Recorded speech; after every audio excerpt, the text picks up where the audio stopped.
გორში ნგრევად შენობებში მცხოვრებმა 21 დევნილმა ოჯახმა ახალი ბინები მიიღო. დევნილთა და განსახლების მინისტრმა სოზარ სუბორმა და ადგილობრივი ხელისუფლების წარმომადგენლებმა დევნილ ოჯახებს ახალი ბინების გასაღები გადასცეს და ახალ მოსახლეობა მიულოცეს. 5 სართულიან კორპუსში არსებული ბინები გორში ეგრეთ წოდებული ტურბაზის ჩასახლებაში ლევან სამხარაულის სახელობის ექსპერტიზის ეროვნული ბიუროს დასკვნის თანახმად ნგრევად შენობებში მცხოვრებ დევნილ ოჯახებს კრიტერიუმების გარეშე გადაეცათ. დევნილი ოჯახები წლების განმავლობაში ხის კოტეჯებში უმძიმეს პირობებში ცხოვრობდა.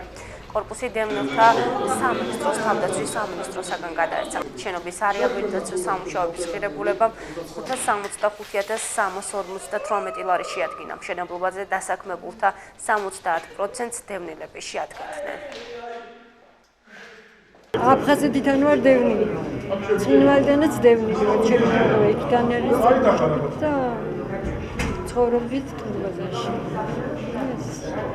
გვერდს ეს ბედნიერება რომ ბინა დამთავრდა 29 ბინიანი კორპუსი, 21 ოჯახს უკვე გადავეცით გასაღებები, 8 ბინა ჯერჯერობით დაგვრჩა ცარიელი, იმიტომ რომ რაღაცნაირად დამატებითი მოკვლევა საჭიროებს ოჯახების გარკვეული რაოდენობა. უახლოესი 2-3 კვირის განმავლობაში სავარაუდოდ მთლიანად შეივსება ეს კორპუსი, თუმცა ეს მხოლოდ დასაწყისია გორისთვის, კარგად იცით თქვენ, შეთავრდება 480 ბინიანი მშენებლობა და შესაბამისად ამ ზაფხულს უკვე პრაქტიკულად გორიში არც ერთი გაჭირებული ოჯახი არ დარჩება, რომელიცაც დევნილი ოჯახი, რომელსაც მძიმე საცხოვრებელი პირობები აქვს. ყველა მიიღებს კარგად გარემონტებულ და კარგი ფართის მქონე ბინას. აქ თქვენ თვითონ ნახეთ, რომ ფართები არის საკმაოდ ნორმალური სულადობისთვის, რადგან ისინი არის განკუთვნილი. გულოცავ მათ ყველას ახალ მოსახლეობას და მოუწოდებ, რომ აქტიურად თანამშრომლობენ მუნიციპალიტეტთან და მაქსიმალურად მეტი სერვისები მიიღონ ჩვენ.